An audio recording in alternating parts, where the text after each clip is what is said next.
우리는 참 많은 것들에 매여 사는 것 같습니다. 직장 생활에 매여 살기도 하고 배우자나 자녀를 돌보는 일에 매여 살기도 합니다. 돈이나 성공, 출세에 목을 메고 살기도 하고 새로운 사업이나 골프, 주식, 부동산 이런 것들에 사로잡혀 살기도 합니다. 특히 요즘은 어린아이부터 노인에 이르기까지 스마트폰에 매여 있는 것 같습니다. 틈만 나면 스마트폰을 들여다보고 스마트폰이 없으면 불안해하고 스마트폰이 없으면 아무것도 하지 못하는 것이지요. 가족이나 연인끼리 밥을 먹을 때도 각자 자신의 스마트폰을 들여다본 채 대화가 단절된 모습 이제는 낯설지 않습니다. 무엇에 매여 있든 우리가 무엇인가에 얽매여 있다는 것은 그것을 인생에서 가장 중요한 것으로 삼고 있다는 뜻입니다. 직장에 매인 사람은 직장을, 사업에 매인 사람은 사업을 인생에서 가장 중요한 것으로 생각하는 것이지요. 배우자나 자녀의 뒷바라지에 매여 있다면 내 인생에서 가족보다 더 소중한 것은 없다 하는 뜻이 되겠고요. 돈이든 명예든 골프든 주식이든 부동산이든 스마트폰이든 다 마찬가지입니다. 그것이 무엇이든 우리는 그것을 인생에서 가장 귀한 것으로 여기며 살고 있는 것입니다. 이렇게 뭔가에 얽매여 있는 것도 심각한 문제인데 더 심각한 문제가 있습니다. 그것은 얽매여 있는 것들로부터 벗어나는 것이 결코 쉽지 않다는 것입니다.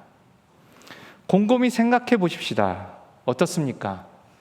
지금 우리가 매여 있는 그것들로부터 쉽게 벗어날 수 있다 하는 생각이 드십니까? 언제든지 마음만 먹으면, 언제든지 원하기만 하면 직장 생활이든 자녀에 대한 걱정이든 돈에 대한 욕심이든 스마트폰이든 그것을 당장 내려놓을 수 있다고 생각하십니까? 그렇게 모든 것을 내려놓고 마음 편하게 살아갈 수 있다고 생각하십니까? 어쩌면 우리는 우리를 꽉 붙잡고 있는 것들로부터 그리 자유롭지 못한 것 같습니다. 우리를 얽어매는 것들로부터 벗어나는 것도 문제지만 문제는 하나 더 있습니다. 아예 자신이 무엇인가에 얽매여 있는 줄도 모르고 사는 것입니다. 분명히 다른 사람이 보기에는 심각할 정도로 뭔가에 꽉 잡혀서 마치 중독된 사람처럼 그렇게 살아가고 있는데도 자신만 그 심각성을 모르는 것이죠. 나는 괜찮다. 나는 잘 살고 있다. 그렇게 착각하며 말이죠. 어쩌면 이것보다 더 심각한 문제가 또 있습니다. 그것은 뭔가 잘못된 것에, 뭔가 좋지 못한 것에 꽉 잡혀 있으면서도 그것으로부터 벗어날 생각조차 못하거나 아예 벗어나기를 포기하는 것이지요. 이건 누구나 겪게 되는 일 같습니다. 처음에는 이럴 생각이 아니었는데 그냥 살다 보니 어쩔 수 없이 그렇게 살게 되고 어느 순간 돌아보니 이 모든 게 익숙해지고 편해집니다. 그러니 벗어날 필요도 못 느끼고 내려놓을 필요도 못 느낍니다. 혹은 벗어나야 하는 걸 알면서도 그냥 그렇게 꽉 붙들려 살아가는 것이죠. 어느 영화에 나오는 얘기입니다. 무기징역을 선고받고 감옥에 수감된 한 죄수가 수십 년간의 복역 생활 끝에 할아버지가 되어서야 가석방을 얻어 감옥을 나오게 됩니다. 가석방이기는 해도 감옥에 수감된 것이 아니니 이 죄수에게는 분명히 자유가 있습니다. 화장실에 갈 일이 있으면 누구에게 말하지 않고 갈 자유가 있고요. 집에 가는 길에 사고 싶은 것이 있으면 마음껏 가게에 들려서 사갈 수 있는 자유가 있습니다. 이제 그는 정해진 지역만 벗어나지 않는다면 일상생활에 있어서 아무런 제약을 받지 않는 분명한 자유인이 되었습니다. 그런데 어느 날부터 이 죄수는 이 자유로운 생활을 견디지 못합니다. 그리고는 오히려 감옥에서의 생활을 그리워하기 시작합니다. 함께 지냈던 동료 죄수들을 그리워하고 매 시간마다 할 일을 지시해주던 간수의 명령을 그리워합니다.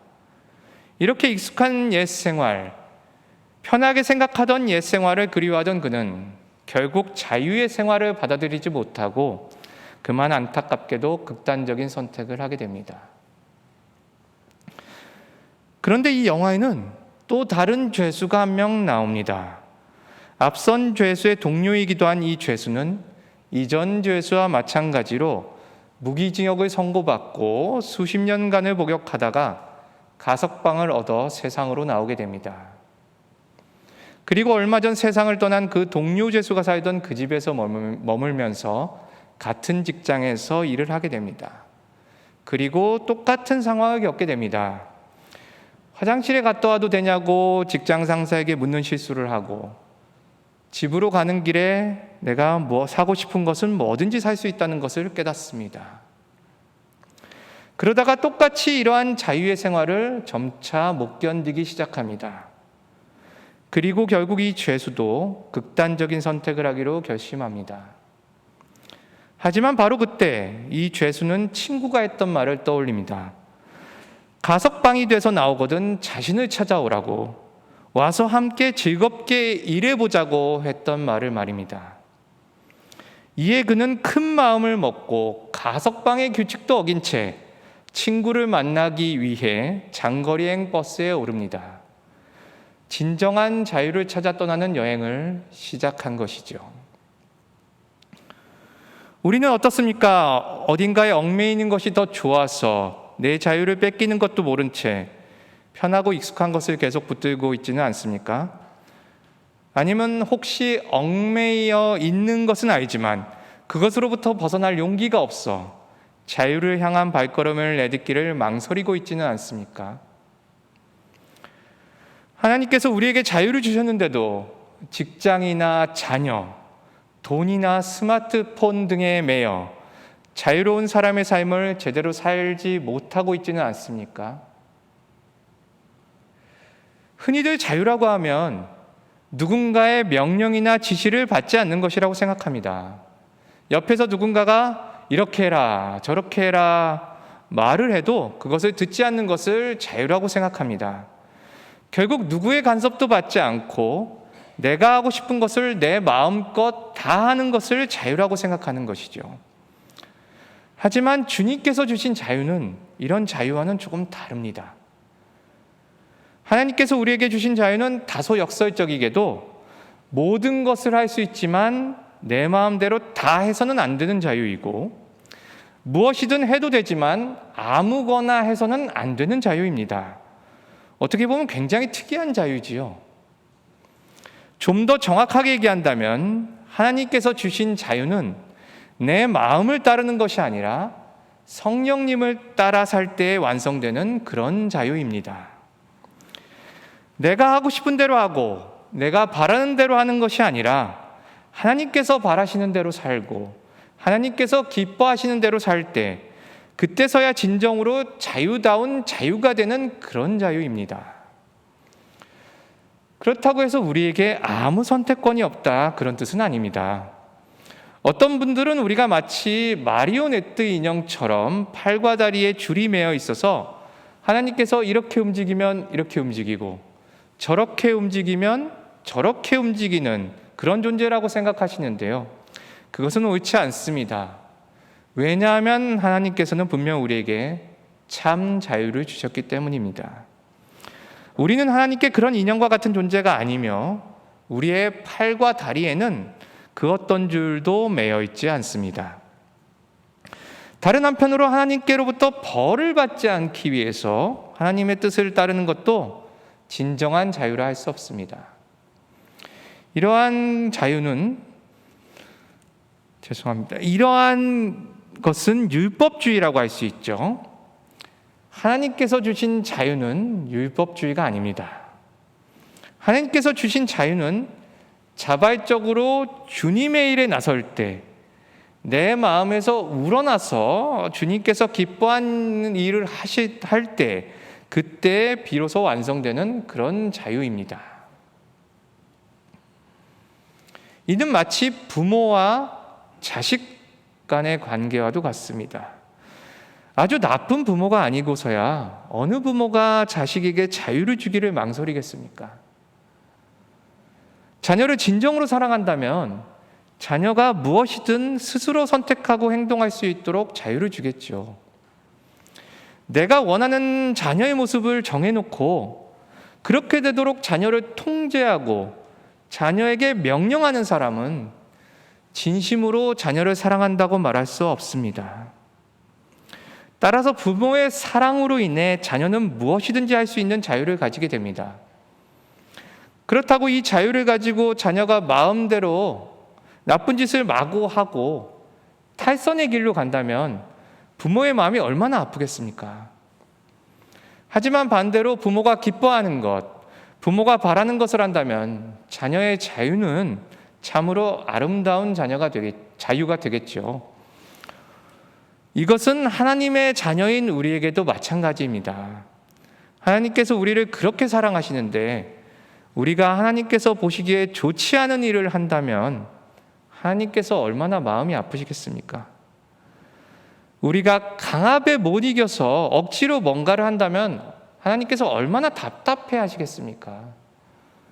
내 욕심을 채우기 위해서 그렇게 이기적으로 산다면 하나님께서 얼마나 슬프시겠습니까?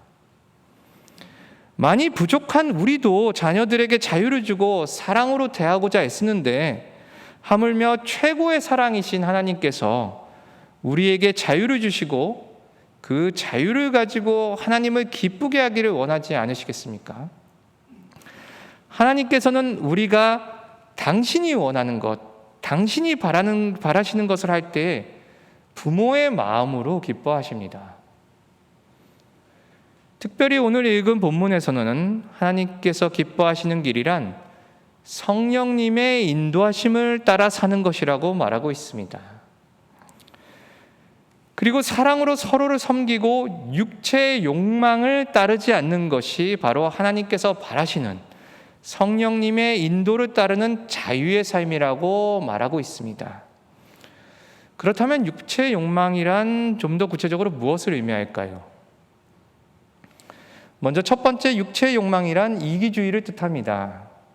육체의 욕망이라고 해서 단순히 본능이나 몸으로 하는 활동을 뜻하는 것이 아니라 다른 무엇보다도 내 몸을 먼저 챙기고 내 배고픔을 먼저 챙기고 나의 필요를 먼저 챙기는 것, 그것이 바로 육체의 욕망입니다. 조금 다르게 얘기하면 주변에 누가 어려움을 당하든 누가 아파하든 누가 굶어 죽어가고 있든 그것에는 무관심한 것입니다. 내가 당한 게 아니고 내가 아픈 게 아니고 내가 배고픈 게 아니니 나랑은 아무런 상관이 없다고 무덤덤한 것, 그것이 바로 육체의 욕망입니다. 하나님께서 원하시는 것을 먼저 생각하는 것이 아니라 내 위주, 내가 원하는 것 위주, 나에게 좋은 것 위주로 하는 것, 내 자유를 가지고 나만을 위해서 이기적으로 사용하는 것이 바로 육체의 욕망인 것이죠. 두 번째로 육체의 욕망이란 개역 개정판의 번역처럼 말 그대로 욕심을 부리는 것입니다. 사실은 내게 필요가 없는데도 가지려고 애쓰는 것, 바라서는 안 되는 것인데도 바라는 것, 해로운 것인데도 가지고 싶어 하는 것입니다. 그것이 없이도 살 수 있고 그것이 없어도 아무런 문제가 없는데 그런데도 갖고 싶어서 떼를 쓰고 갖고 싶어서 온갖 수단과 방법을 가리지 않고 그것을 얻으려고 내 인생을 바치는 것, 결국 그것에 붙들려서 자유롭지 못한 것, 그것이 바로 육체의 욕망입니다. 마지막으로 육체의 욕망이란 내 이웃을 미워하는 것입니다.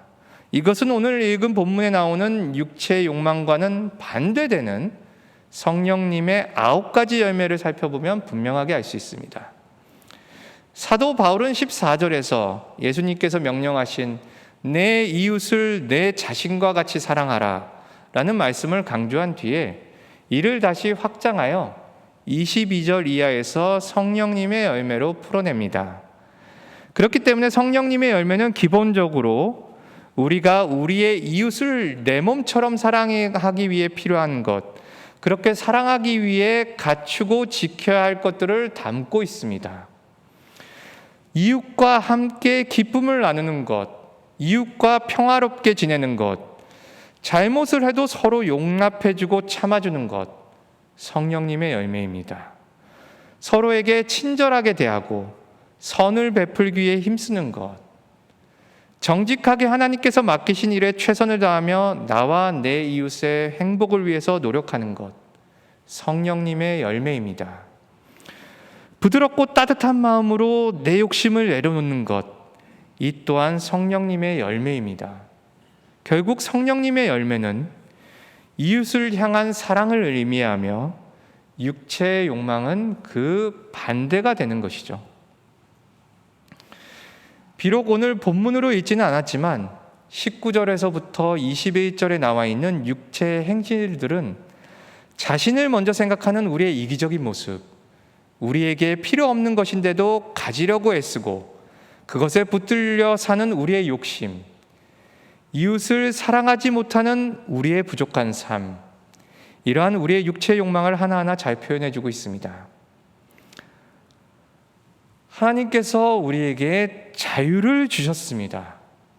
그 자유는 사랑을 통해 완성되는 자유입니다. 육체의 욕망을 따르지 않고 성령님의 인도하심을 따라 하나님을 사랑하고 나와 내 가족을 사랑하고 내 이웃을 사랑할 때 진정한 자유가 되는 그런 자유입니다. 따라서 우리는 내 인생에서 하나님의 사랑보다 더 소중하게 여기는 그 무엇에 붙잡혀 살기보다는 하나님께서 주신 자유를 가지고 더 사랑하며 살아야겠습니다. 내 욕심을 채우기 위해 나만을 생각하며 이기적으로 살기보다는 무엇보다도 이웃을 사랑함으로써 하나님께서 주신 자유를 제대로 누리는 삶을 살아야 하겠습니다. 우리가 이렇게 육체의 욕망을 버리고 하나님께서 주신 자유로 이웃을 사랑해야 하는 이유는 간단합니다. 사랑이신 하나님께서 그렇게 우리를 사랑하시기 때문입니다. 또 하나님께서 당신의 피조물이 서로 사랑하며 사는 것을 기뻐하시기 때문입니다. 우리 모두 자유를 가지고 하나님의 뜻을 따라 사는 삶을 택하십시다. 성령님과 동행하는 그 길을 택하십시다. 하나님의 사랑을 받았기에 그 사랑이 너무도 감격스럽기에 우리도 하나님을 사랑하는 마음으로 하나님의 뜻대로 하나님께서 기뻐하시는 대로 살기 위해 노력하십시다. 그것이 진정한 자유의 길입니다. 하나님께서 우리를 너무도 사랑하시기에 자유를 주셨습니다. 이제 이 자유를 가지고 나를 위한 삶, 나의 욕심을 위한 삶에 얽매이지 말고 하나님을 사랑하고 이웃을 사랑하는 참 자유의 삶을 사십시다. 그것이 하나님께서 사랑으로 우리를 자유롭게 해주신 이유입니다. 주신 말씀을 생각하며 다 함께 묵상 기도하겠습니다.